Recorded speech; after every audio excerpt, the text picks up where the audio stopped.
Hi, and welcome to today's webinar. Hopefully you've come to the right place. My name is Jimmy Dale, and I have the joy of being the National Youth Evangelism Officer for the Church of England. Today we're going to be looking at COVID compliant children's, youth and families ministry, and specifically in relation to interpreting the guidelines, which I'm sure, much like many of us, you have been wading through as you look at how you can restart your youth, children and families ministry in September. We've got a fantastic panel today who are going to help us to unpack some of them. A couple of things which we kind of wanted to say straight from the start. So one of the things that you'll have seen rotating around on those slides is that for each of the panelists, they've looked at the guidelines and they've done their very best to interpret them.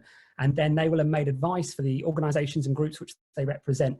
But we would love to just remind you guys that we would really encourage you to speak to whoever it is in your own setting, whether that's your diocese is doing guidelines or you have a COVID officer at your church or your church leader or whoever it is who is responsible for the guidelines in your own setting, just to check that what you're deciding to take away from today is also applicable for where you are. And the other thing to say is that within the guidelines, that there are various things where it talks about them as that there are things that the government say that you have to do, and that there are other things where it says that you can do. And it tends to switch and change between those two quite a lot. So there'll be various points today in some of the questions where some of those are questions around what has to happen and some of them will be around what can happen. And because of that, there may be some variance in even what the panels say, where one of them has decided to work out something in one way and one of them will work out something in another way. And where that happens, we'll try and explain the reasons as to why they've come to those conclusions. Hopefully that'll help you. Again, you will have seen in the slides that the recording today is that this webinar is all being recorded, and alongside the slides and all of the links that you'll see, they'll all be emailed to you after the webinar. So don't worry, you can go back and you can rewatch that all. We're going to be, as part of the webinar, we're going to go to each of our three panelists, and we're going to do just a brief interview with them, just talking about what this looks like in their context. And then the bulk of the session is going to be a Q&A time. We'd love to encourage you guys. A whole bunch of you have been emailing in your questions, and that's fantastic. We're really excited to start exploring some of those. But if not, there is a Q&A function. So if you're using a desktop computer, if you look on the bottom, there's a Q&A function there. If you're using an iPad, it will be up in the top right-hand corner. We'd love to encourage you to use that function. You can message at any point during the entire webinar if you have a question. We're going to do our best to try and work through as many of them as we can. Some of them we'll group thematically. So if there's a whole bunch of questions around masks, for instance, we'll just try and address that rather than specifically Sue from Blackpool wants to know this. If there are any questions which you really don't feel were addressed, then my email address, jimmy.dale@churchofengland.org. If you want to drop me an email afterwards, and we'll do our best to try and answer that afterwards.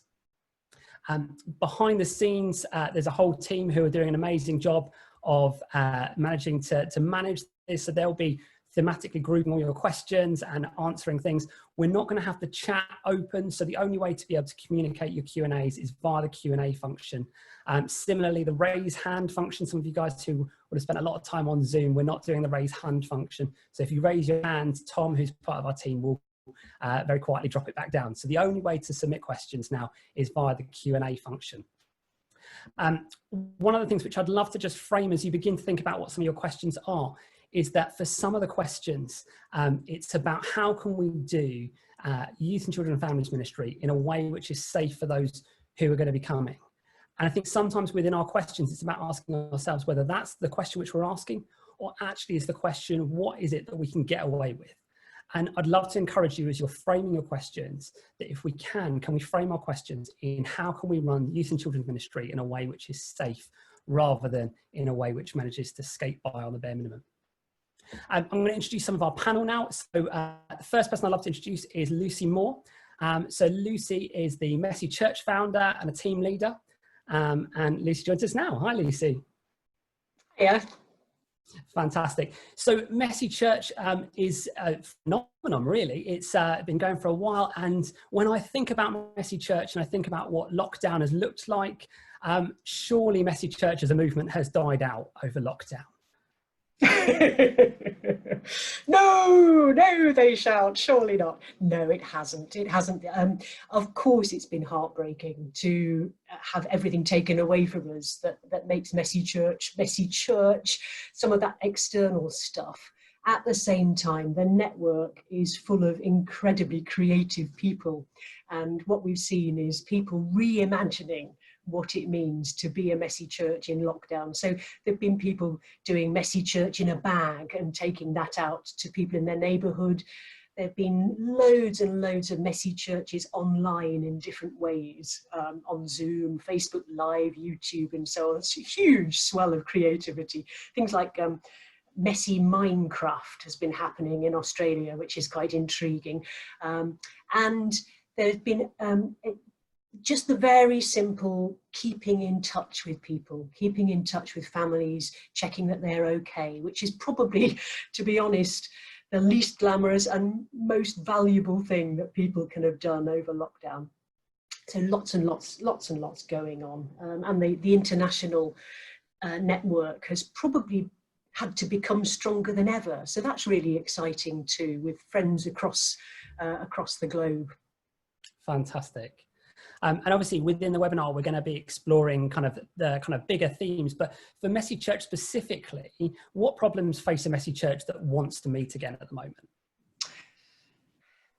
The problem is that messy churches, by definition, outward facing and accessible to everybody. Most messy churches would have an open door, and you'd have a banner up outside in normal times where just anybody can come through the front door. You'd stick up an advert on Facebook and total strangers will come in through the door. And what we've lost is the ease of mission. And it's really hard to be an outward facing church that has to be restrictive. So either online, for example, either you have to choose to be participative by doing a Zoom, but a Zoom to be safeguarding, you can't make it accessible to everybody. You can't open the doors to everybody. And a Facebook Live presentation is great and it can be open to anybody, but you can't participate in the same way. So we've lost that kind of ease of being missional in the same way as we used to. We need to reimagine that and keep thinking, how can we share this brilliant news of Jesus with families and households and individuals who need God more than ever. So there's that missional edge. And I think another huge thing for messy churches, which we all mourn, is the whole eating side. Our hospitality has been, we've been chopped off at the knees. What is this? We can't do cake. We can't do sit-down meals together. We can't give people a drink when they come through our doors. You know, the whole food is such a precious part of messy church, and we just can't do it at the moment. So that's been something that's been really, really key to us, that meal that we have together, that sort of pre-sacramental meal where we learn about community and where God's Spirit works so much.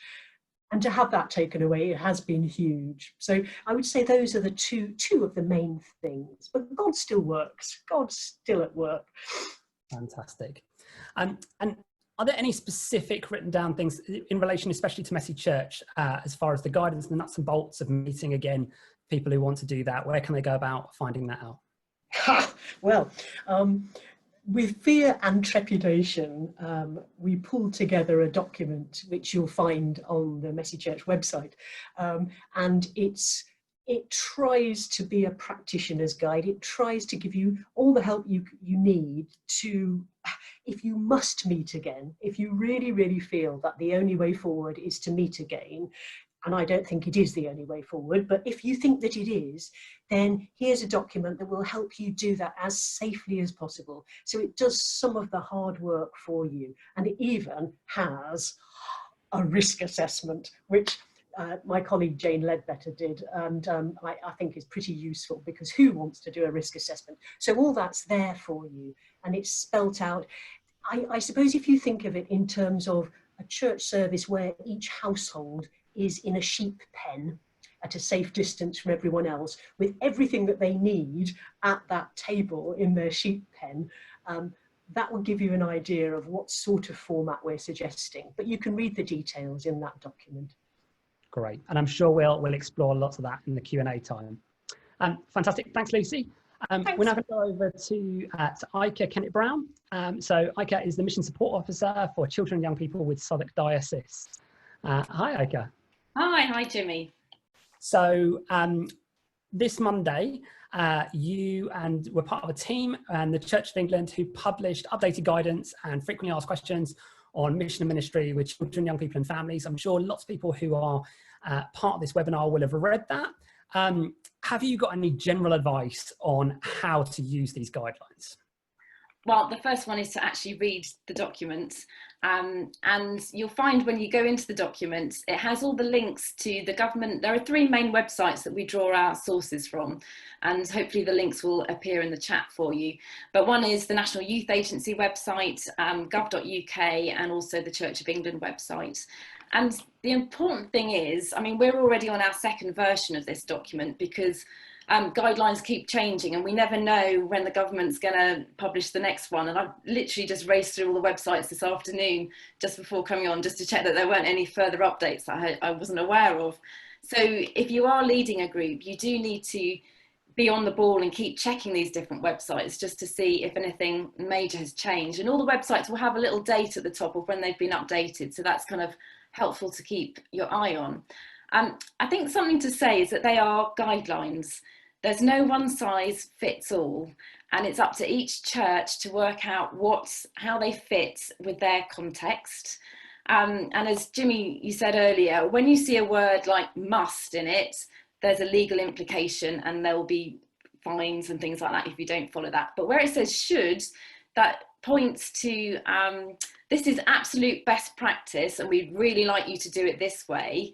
And then there's a whole load of sort of mitigating things you can do if you can't do it in the best practice way. So yes, it's about risk mitigation.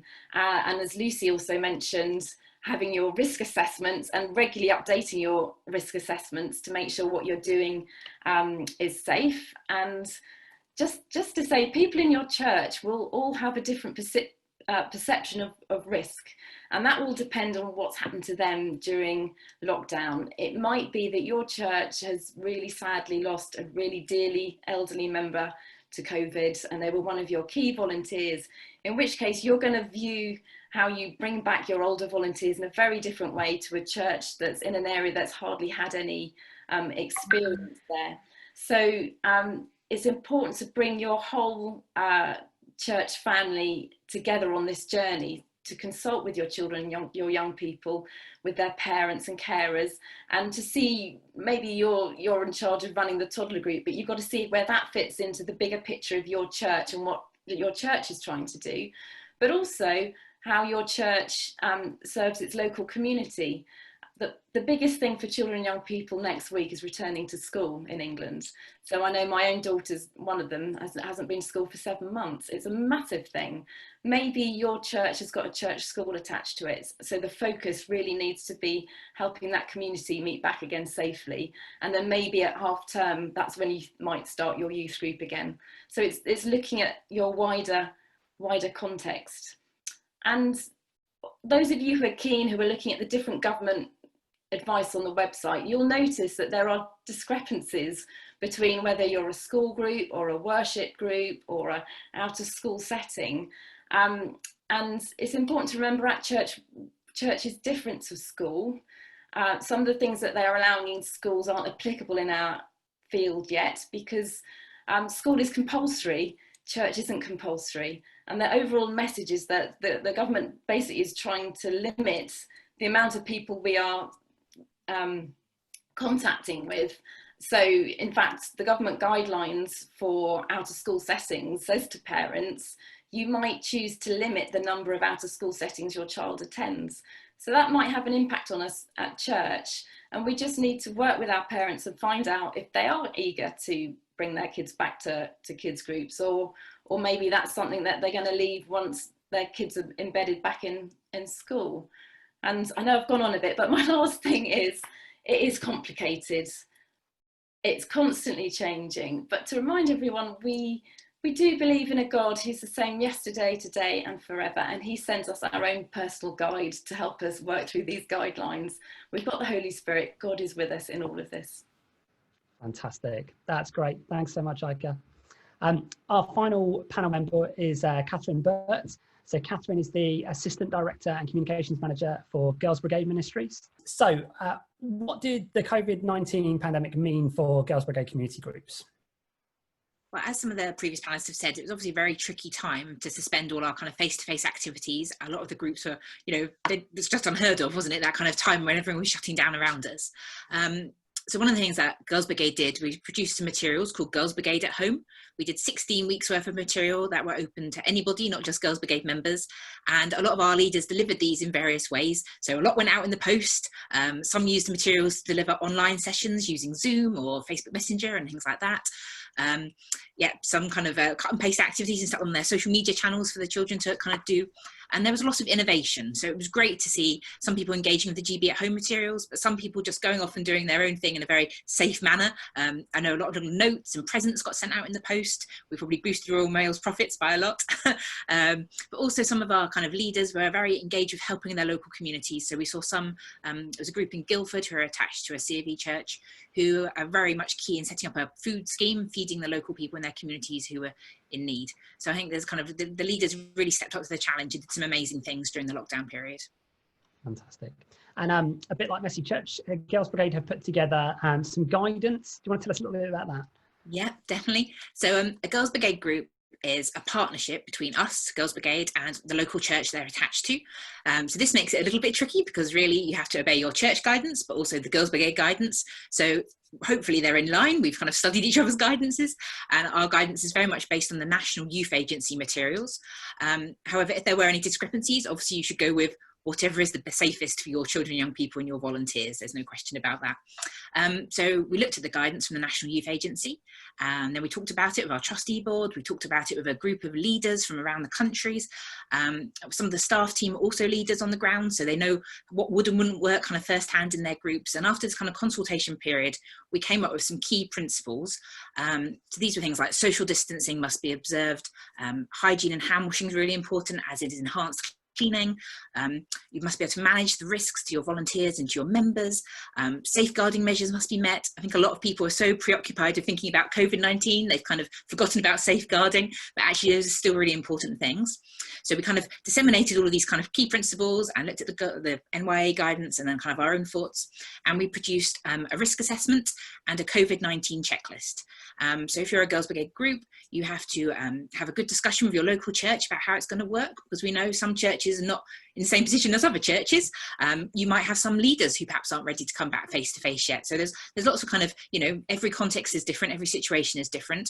So it's not a one size fits all, but if you are ready to resume, we need to see the risk assessment and we need to see your COVID-19 checklist. It has to be approved by both us and your local church. And once you've got approval, then you can resume face-to-face activities. So that's kind of our guidance so far. It's all available on our website. The link was on the slides earlier. Anybody can look at our risk assessment and our templates. It's open to anybody to have a look at. Fantastic. And again, I'm sure we'll talk about some of this during the Q&A time, but what are you hoping Girls Brigades can look like from September? Yes, it's going to be quite a mixed thing, I think. Like we said, there's not one size fits all. All the groups are different, all the leaders are different, all the children and young people that they work with are different. So some will be ready to resume face-to-face activities, some are not. We know of a number of groups who are saying, oh, we're going to wait and see what it's like after October half term. And until then, we're going to be online, we're going to use Zoom, or we're going to use other ways of communicating with our kind of children and young people. So we're hoping some will resume face-to-face, some might not. Obviously we're coming to the specifics, I think, later on with the questions about what that face-to-face could look like, because there's a number of kind of things to be considered. But we've also just launched, hopefully tomorrow, I've just put the finishing touches to it today, a real hybrid programme specifically for this period that can be used by Girls Brigade groups online, face-to-face, or delivered to their people's homes, so parents and carers can deliver it with their children. So this is a real kind of thing we were really keen on, that nobody gets left behind, that nobody gets missed out, that we want to be really inclusive. So, you know, perhaps the child won't be able to go back to Girls Brigade because, you know, maybe they're already in a number of different groups and bubbles, and Girls Brigade is not such a priority, but they don't want to lose touch. This is a great way that they can use the programme to reach those children. You know, perhaps you've got a leader who, due to their health, doesn't feel ready to come back either. Well, giving them something they can help deliver online, or perhaps, you know, giving them another job to help with, sorting out the money or helping with the administration behind the scenes. We want to be really inclusive. We don't want to leave anybody out. So I think, yeah, it's going to look different in September, but I think we're excited to just kind of get back to work with the children and young people. And I think one of the things that we're kind of saying to our leaders is it's going to look different. But as Ika said, God's the same. Our programme materials are different, but they all still point to the same great God. And that's a really key thing. Fantastic, that's great. I'm going to welcome the other two panelists back again. So we've got a full panel. And we're going to go into a bit of a Q&A time. So like I said, we've had a whole bunch of questions which have already been coming in, which has been fantastic. If while Ika or Lucy or Catherine have been talking, you've thought of some questions, or if somebody raises a question and that makes you think of another question, we'd love for you to be putting them in. Fantastic. So let's kick off. So our first question, we've had a whole bunch of questions in around food. Lots of questions sent in, whether that's about, can we run a barbecue for our young people? We've got a cafe for parents and toddlers. We're a hot meal provider as part of our outreach ministry. Have the panel got any advice on whether or not we can serve food? And Lucy, do you want to start off with this one? To be Mrs. Popular, yeah. The shorthand is, I don't think you can. Reading the guidelines, I just don't think we can at the moment, and it's heartbreaking. And we know how important food is around mission and ministry, but unless your church is actually kitted out as a professional cafe with all the correct, really professional facilities, then I think it's no. So avoid it is the shorthand. Fantastic. And for Ika and Catherine, if you guys want to jump in on any of these, then just please do so. But so unfortunately, food looks like no. Lots of other questions in around parent and toddler groups. Can I just add? If, however, we've had some churches who have been doing a holiday hunger scheme in their area, so they are working under food bank rules. So they've been providing packs of food that families can come at sort of spaced intervals throughout the day to pick up, along with activities for the young people. But they are coming under the rules for kind of how to operate a food bank. So that's, if you're in an area of deprivation and you still want to reach out to your families in that way, have a look at the rules for food banks. I think that'll be one of the things that becomes quite apparent as we go on, is that there's different sets of rules for different sorts of groups.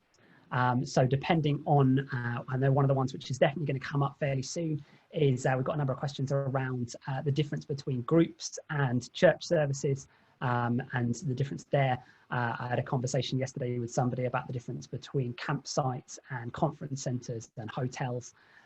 So yeah, so lots of different rules for different groups. But when we're talking about youth and children's ministry, it does look like the answer is no, unfortunately.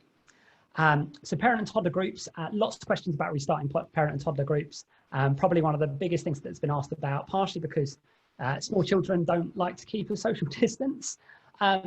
Have the panel got any advice for churches that run groups for very young children?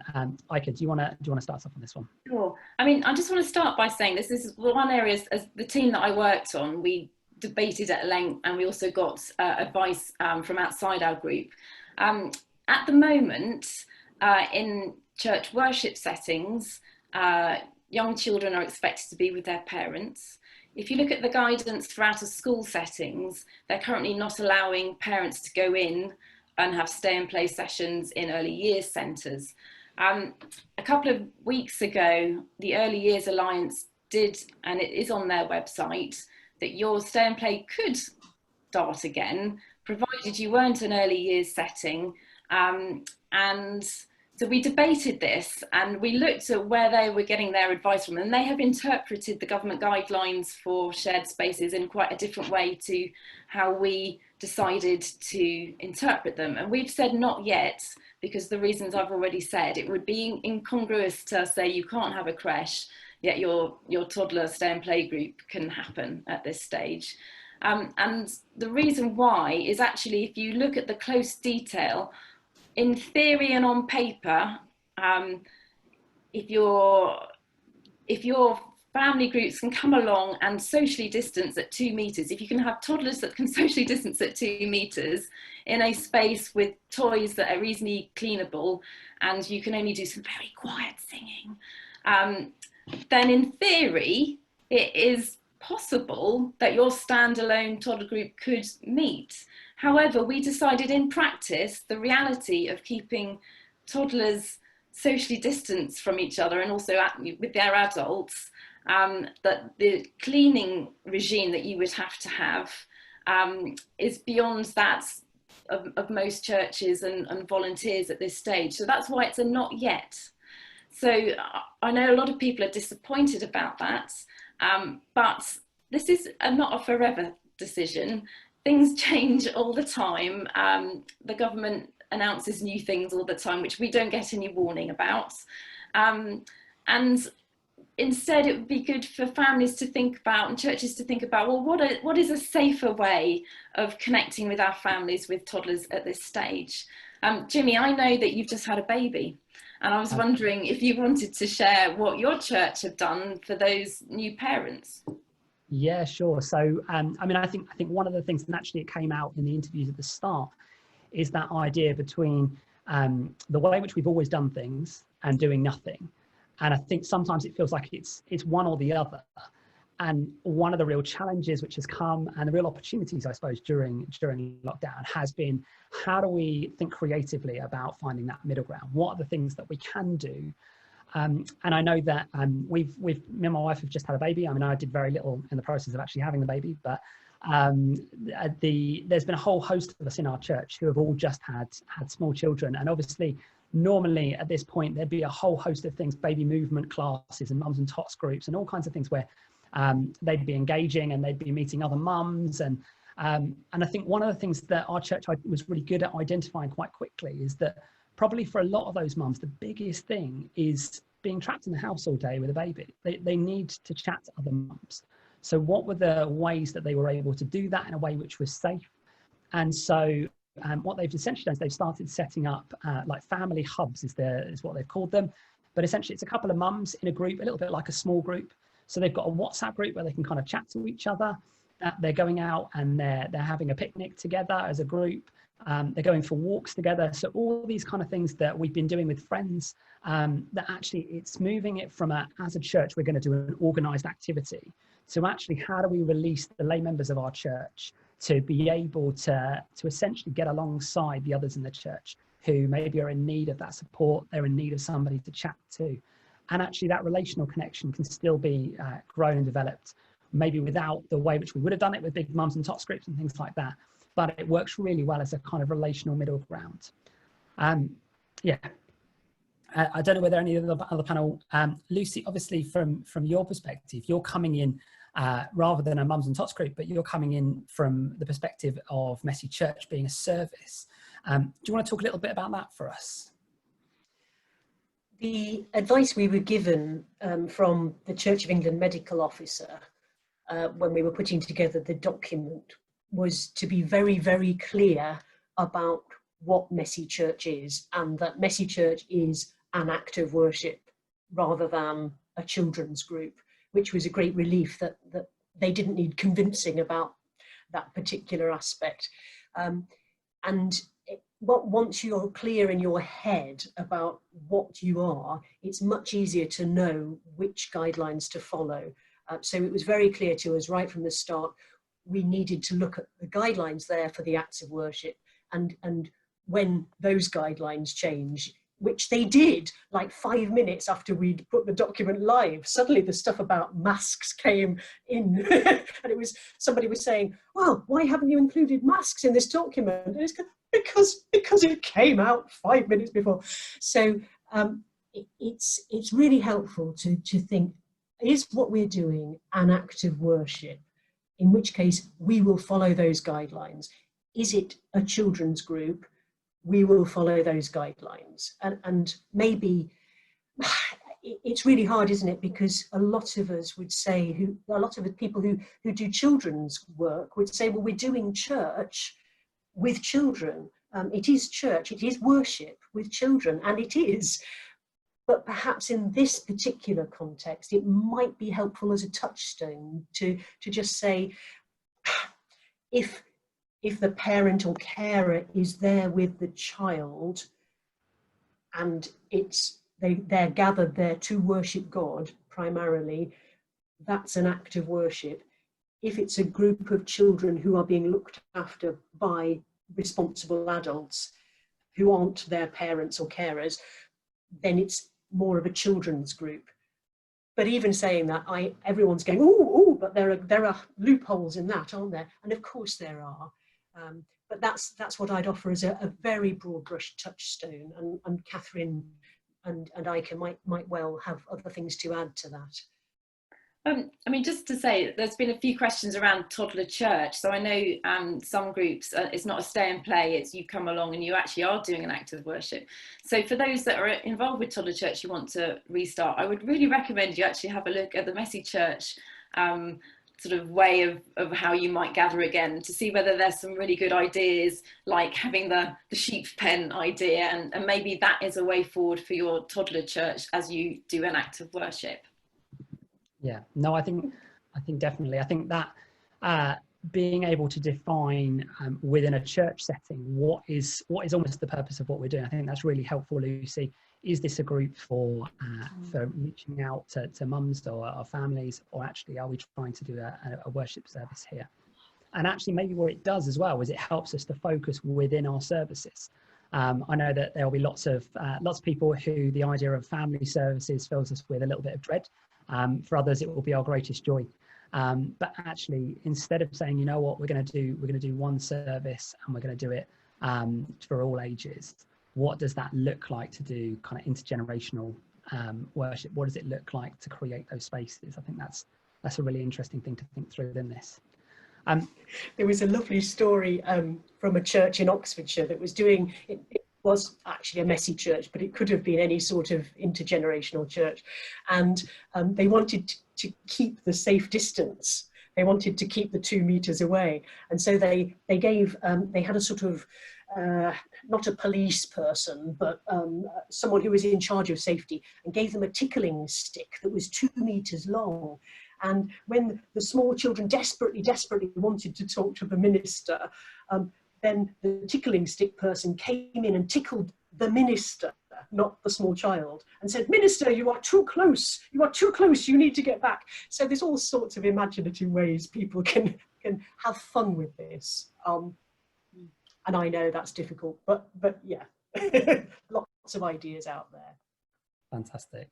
And I know that I've heard of churches where they've been really keen to engage with families. And so what they've done, there's one church where they had a campsite near them, and so they put out a big marquee, and essentially everyone booked in families, and they sat in their family units. So those bubbles were retained. But what that enabled, essentially, you had, like, I think you referred to it as little sheep pens, Lucy, which I quite like. But almost little sheep pens, so you're able to be in that same space while maintaining that social distance. So moving on to the next question, there's been lots of questions around churches with groups from across the age ranges. So sometimes we have to cut groups, ages across bubbles, as well as school bubbles. What should we be thinking about where there are children from different age group bubbles, or where leaders are working with a bubble of 15 on one day and they might need to interact with lots of other bubbles across the course of a week? Does anyone want to weigh in on that at all? Yeah, I can start with that if you like, or try my best. So in a kind of following the National Youth Agency guidance and the Girls' Brigade guidance, a bubble could consist of 15 children plus leaders. And ideally in that bubble, we've said it's okay to merge age groups a bit if you need to, because you should try and keep family members together if you can, or people who are in a social bubble outside of the Girls' Brigade context. So in my group in Portsmouth, Girls' Brigade group, we've got a couple of sisters who normally would be in a different age group, but actually for the purposes of the bubbles, we're going to put them together because that's the safest way to do it. Same if you've got a leader who perhaps has got a daughter, then ideally they would be in the same group as their daughter. So it might involve a bit of flexibility to kind of muddle through. Because Girls' Brigade groups and a lot of youth groups are additional to education, they're not compulsory, like it was mentioned earlier, they are an extra. These are like an extra bubble, so it doesn't matter if you broach the school groups. This is a separate bubble that they will be in. And these fixed groups, that in Girls Brigade terms we're calling fixed groups, they're valid for 24 hours. So a leader could work with one age group 1 week, and then perhaps they've got the other age group coming an alternate week, and then they could work with those. But they couldn't cross into 2 fixed groups within the 24-hour period, if that makes sense. Great. And just to say, that's our recommendation too. We've had questions like, can I run a youth group on a Friday night and then a Sunday group as well? And I think the answer is yes there, but if you run consecutive groups on a Friday night with different groups, then that's a no. You'd need a different team for the group that follows on and have a cleaning period in between if you normally run consecutive groups. Great. So I kind of want to jump back a little bit so we were talking about the idea of intergenerational time. So when we've got young people in with adults, and I know that there's been a number of questions which have been raised around having young people in with us. And Lucy, you've talked about obviously Messy Church at its heart is all about kind of getting stuck in together, very hands-on, very hospitality is one of its values. And so we've touched on this a little bit about how you might safely resume worshipping together face to face rather than online. But almost to frame alongside that, I suppose there's been a whole bunch of questions around some of the guidance has talked about young people and children's groups meeting separate. So they're in the same time, but they're meeting in a separate place. And I wonder whether some of the panel have got some kind of advice or anything which they'd like to kind of add around how we can safely do that. So I think I get your question, Jimmy. So basically, if you look at the government guidelines, it talks about that different groups need to arrive at their venues at different times. So the two groups themselves don't mix, and also you don't want the parents mixing too much as well. So you need a bit of a staggered drop off and pick up, and parents need to maintain their social distance. Catherine, do you have anything to add? Yeah, I completely agree with that. I think it's just being flexible to think about different ways you could do it. So traditionally a Girls Brigade group would have 4 ages, and normally they might all meet at the same time, but you might decide to do it alternate weeks, so different age groups and different weeks. Obviously thinking about perhaps the week they're not there, could you offer something on Zoom, or could some of your leaders help in a different way? Could they take some resource sheets home to do? Or you might decide, you could meet kind of at separate times, but like, you have to have staggered kind of entry points, and obviously there's have to be thorough cleaning between any kind of shared spaces that are going to be used. So yeah, I think that's what I'd add. Fantastic. Great. Moving on, already we've talked a little bit about this, it's been referred to a couple of times, masks. Are face coverings compulsory for indoor youth sessions? If so, from what age? They're definitely needed in churches, but are they needed in other indoor spaces? Are they needed outsourced spaces? What's the deal with masks? Catherine, do you want to take this one? I did this. I think it's fair to say it is a bit of a controversial area, isn't it? The guidance seems to be changing quite a lot at the moment, so definitely something to keep an eye on. Like Lucy said, we'd produced our guidance. We were all very happy with version 1, and then the government changed the rulings on masks, and along came version 2. So definitely something to kind of maintain and make sure you're looking at the latest guidance about. In a Girls Brigade context, and I believe this is a kind of same for National Youth Agency guidance, masks compulsory for 11 pluses, so that's including leaders, unless you are medically exempt, obviously. It does say in the guidance that if you're communicating perhaps with somebody who's hard of hearing, or maybe children who've got special educational needs who perhaps need to see your lips, you are okay to remove your mask to talk to them, but you would have to probably note it in your risk assessment, just make sure you've got kind of mitigating factors kind of around that. In my group, we've decided that we're going to invest in some face coverings with a little kind of a see-through kind of plastic, sounds the wrong word, but like a little see-through bit kind of sewn into the masks, so the children will still be able to see our lips. So yeah, that's kind of I think where we are with masks at the moment. Fantastic. Heike or Lucy, anything to add on that?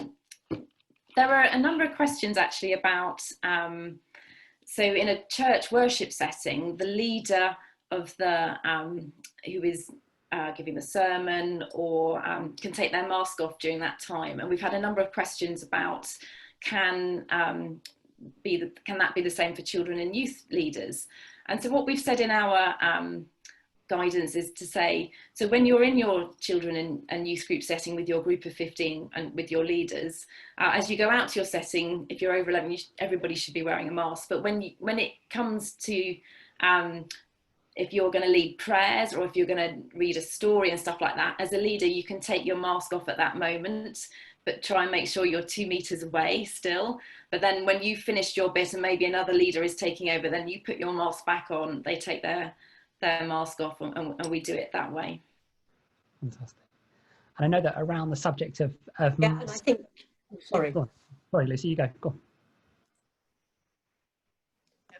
Just to say that what we found with the messy churches that want to go back is to the logistics of trying to get as much information to people beforehand. So we're taking our messy church back face to face on September the 6th, and we've got a booking system, and we're trying to include as much of the information and description of what's going to happen in the booking process, rather than having everything happening at the door, so that people know what's going to happen. They're not standing at the door, clumping up, gathering together, waiting in a queue, but instead there'll be a through flow. We won't have to explain to people, you need to wear a mask, because they've been told that already, and we'll only be dealing with the 1 or 2 who've forgotten. So a lot of it's about planning, and that's where the risk assessments come into their own, isn't it? That you've thought through these things beforehand. Yeah.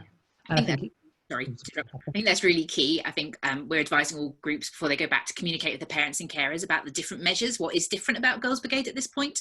And I've heard of a couple of groups, and we're going to do it at my group in Portsmouth, to actually perhaps produce a leaflet or something for the children and young people themselves, so they'll know what's different. They're not relying on their parents to tell them, but they're actually kind of see it from us firsthand, kind of what's going to be a bit different for them. Great. I think it's worth saying that there is a number of varieties of masks. So the face shields, I know that I've spoken to a whole bunch of youth workers who, especially for smaller children, actually being able to see your face is so key.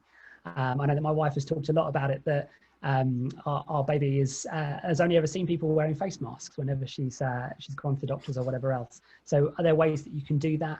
And also, especially when you're dealing with teenagers or older young people, actually, how do you start to tell expressions? So just something which is really not particularly to do with guidelines, but just worth looking at. A fantastic talk I heard recently by Vanessa Van Edwards, who's an American psychologist, and she talks about micro expressions. And she did a talk specifically looking at the fact that there's 7 micro expressions which tell you what people are feeling, but that most of those happen above the mask line. So actually, it's just slightly about retraining a little bit about how do we read some of that stuff. Just a little side note. Moving on to the next question. So there seems to be a lot of confusion about what the guidelines say about groups that meet indoors and what's the difference it makes if you meet outside instead. For instance, bubbles of 15 or groups up to 30 for some services inside, but only 6 from one separate household outside. Can anyone point us to some sort of straightforward help on this? Do you want to try? You need to go to the gov.uk and look at their guidance for worship, places of worship. And in there it tells you numbers that you can have indoors and outdoors. And it talks about, it talks about the church premises. Your church premises can include your car park and your grounds. If your church meets in like a community hall, but whilst you are meeting, that comes under the guidelines for worship. So that community hall, and if it's got a garden around it, so that all comes under those guidelines for that time. And it says you can, if your space allows, you can have more than 30 people socially distanced, provided that space allows it. Outside, you can have up to 30 people. But it also talks about the minute you go off your premises, like you're going off to a park, actually then the guidelines for everybody in outdoor spaces then applies, which then brings you back down to you can meet with 6 other households or 2 households, and between your 2 households you can have a maximum of 30 people. Unless it's an event that has been pre-organised with your local council and your police, and there are various COVID guidelines around for that. And it does actually say there's nothing stopping you praying outdoors with a group of up to 30 people, but as a church we have a responsibility to our local area, and we don't want the neighbour next door to the church going, oh, I can't believe the church are there and they've got all these people there and what are they doing, and what kind of a witness are we giving to our neighbours? So if you are going to have a church picnic outside and you are expecting up to 30 people, it's really worth telling your neighbours and telling your local police. Fantastic. And I think, again, it's worth emphasising it's that line between how do we do this in a way which is safe for everybody versus what is the kind of bare minimum which we can skate by with. And time is pressing, so we're gonna move on to the next question. So church premises or not. So according to there was a flow chart in one of the first versions of the Church of England guidelines, and children's groups that met on church premises can meet, but those that meet in I'm going to stop you there, Jimmy, because all that has now superseded by document 2, and we've taken out the flow chart because things have changed so much since the end of July. So that flow chart is obsolete. Look at the current version that went on the website this week. Fantastic, that's great. Let's move on in that case. So mics and other shared equipment. If you're using microphones, is it acceptable to share a mic which isn't touched, for instance, a boom microphone? Lucy's shaking her head. I only sort of go because the example that I was given from the Church of England medical guy was around an outbreak of COVID, which was traced back to a church which had used a microphone and had shared, I think about 5 people had shared a microphone without sanitizing it between uses. So I'm sure, as we've kept saying, you know, it's not about trying to get round it. There are probably safe ways of doing a non-touched microphone. But is it really necessary? If a church has got that sort of microphone, the chances are they have a set of lapel mics that could be given to individuals and properly sanitized and left, and then sanitized at the end, only touched by one person, left untouched for 72 hours. You know, and frankly, are we going to be, is our entire cathedral-sized church going to be filled with people so that we need microphones? So that's why I wince, because it was a very real example that was given to me. Fantastic. Oh, sorry, can I take the question off in a slightly about touching things? I was just thinking that especially in Girls' Brigade context, you know, you normally have the pot of pens or the pot of scissors and the kids just dive in and get what they want, and obviously that's a bit of a no-no in the current context. So we're advising all of our groups to make up individual bags for the children with the kind of the craft that they'll need that week. So we have scissors, felt tips, bit of paper, whatever they're going to need that week, that'll be their bag, and then in between that meeting and the next meeting, and they'd be hung up somewhere safe for at least more than 72 hours until they come back the following week to use them. So yeah, similar kind of thing about touching. If you don't want to spend your whole life, you know, disinfecting scissors and pens, that would probably be a good course of action to take. Great. So following that on, kind of questions around kind of activities and residentials. Usually kind of summertime, we would be inundated with residentials and holiday groups and activities like that. Everything from a game of rounders to residential trips. Where can we get advice on this? And are there things in that? Like, can we go on a residential trip? Can we play a game of rounders? Where does Ika, do you want to take that? You're nodding and shaking. So National Youth Agency is your go-to document for this, and they've got their different readiness levels. So red, amber, and we're currently on amber. When it drops down to yellow, they're saying that that's when you can have your first residential, and the most likely thing you'll be allowed to do first of all is camp. But currently, if you look at school websites and stuff, there's no overnight trips at this stage. You can do day trips, but no overnight trips. So, and I don't know when that's going to change. But obviously we're heading for autumn now, and I don't know how keen everybody is in camping come December time. So, you know, just bear that in mind. But keep checking the National Youth Agency website, and when that switches down to yellow, that's when the first overnight can happen. Great. We've got a lot of questions which have been coming in the last couple of minutes, especially in relation to meeting in homes and personal gardens. Did the panel have any advice on what does that look like, staying within the guidelines? I think when you are meeting in a private home, you have to follow the government guidelines for meeting in a private home, which currently is you can have 6 individuals in your garden, or 2 households, or indoors 2 households.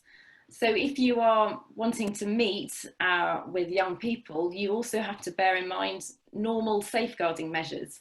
So that would be, you need at least 2 adults, preferably from a different household, with 4 young people in your garden. So that's what I would say. Fantastic. And I suppose a follow-on question to that. So especially those with babies, I mean, I know that it's been a conversation which we've definitely had in our household. At what age do you become a person? If you've got very young babies who they're going to sit on your lap, they're not going to go anywhere, they're not going to touch anything, are they counted as a person, or are we not counting them as a person?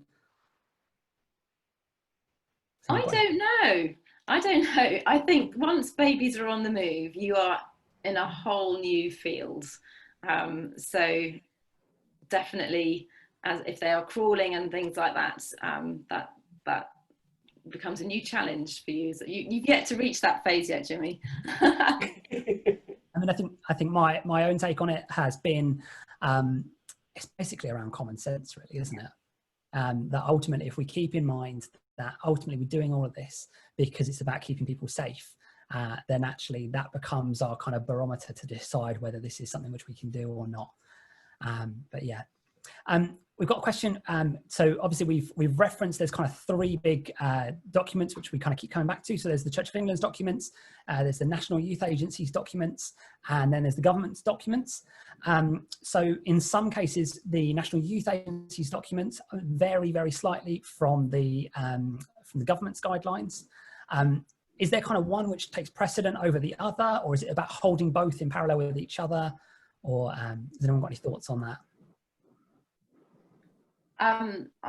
It's about holding it all together. Obviously, the government guidelines will have certain must sentences with legal implications, and that's something we all must adhere to. And then the National Youth Agency will have interpreted the shoulds in a particular way. And then we need to think what's our setting look like, and how do we apply this in our setting. And just to say, if there's anything that's come up for you today we haven't answered, many dioceses do have children, youth or family advisors that you can get in contact with, and you can just talk through your plan with someone. We're all here to be a sounding board for you, to pray with you about your journey back into gathering safely together. Great. So we've got a question again around cleaning, and I suppose between those two. So in the National Youth Agency guidelines, is deep cleaning, e.g. between 2 bubbles using the same space, different from enhanced cleaning, or are they same? What does that entail? Without getting into starting your own cleaning business, what would be your kind of advice about making sure that we're adhering to kind of cleaning guidelines? Anyone want to jump in on that? There are, if you go on the government website, there are whole documents on what cleaning should look like.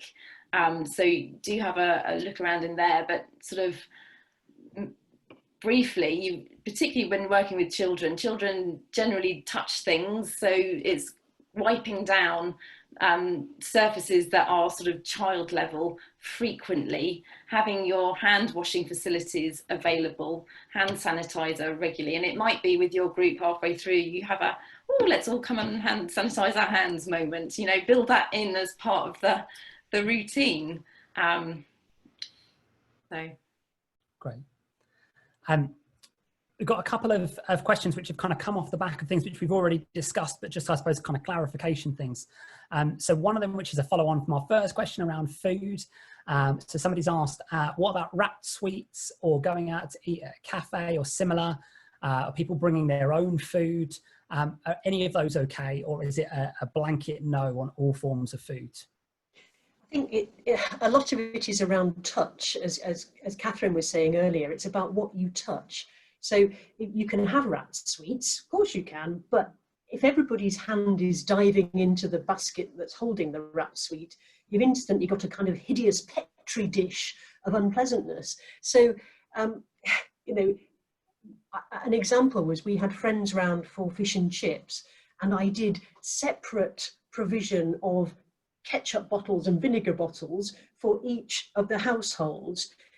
And even in that tiny group that we had in our garden, people didn't get it, and they reached across the table and took hold of the wrong ketchup. So it's about touch and sharing things, which is what eating together is all about. Now, going to eat in a cafe or a pub or a restaurant is a different thing. There are different guidelines around that. So yeah, you comply with the guidelines for eating in a public place that's officially set up for eating. But in a church, then I would just say not yet, just not yet. Great. I'm aware that we're basically out of time, so we've got one final question, which is just to kind of follow up. And I know that I know Ika, you've had to address this a couple of times. So we've got somebody who runs a family centre or family centre using their premises with a kind of stay and play, and they're asking questions around the early years guidance, which has come out, and in comparison to the Church of England's guidance around stay and play. Do you just want to address that quickly? I think if you're running a commercial venture, there are certain guidelines for commercial ventures for stay and play. I think if you are running a volunteer toddler stay and play, that's slightly different. So we didn't agree with how Early Years Alliance have interpreted their view on the government guidelines, because we don't think it's possible for toddlers to remain socially distanced with their parents whilst they are attending that sort of thing, unless you're putting in playpen areas for each family to go in, or thinking very creatively that way. So that's why we've said not yet, and so it also brings it in line with the fact that we're not running creches during our church worship services yet. And if you're at a registered early years centre, you're not allowed stay and play yet. When that changes, then we will have more confidence. We also connected with Joanna Gordon, who runs Daniel's Den and the London network of toddler groups, and she said, not yet. We don't think it's safe enough to bring our volunteers back. You've got to remember, if you're a mum with a toddler, there's a high chance that you could be pregnant again. Pregnant women are more at risk. Your elderly volunteers are more at risk. So it's think of the other ways that you can connect with them at this time, like, as you said, through sort of WhatsApp groups or through telephone calls, or there's a whole, through Zoom sessions. There are other ways that we can do at this time. Fantastic. Well, we're gonna draw it to a close there. I just want to take a moment to say thank you to the panel. I'm sure everyone will agree your insight and wisdom has been really valuable.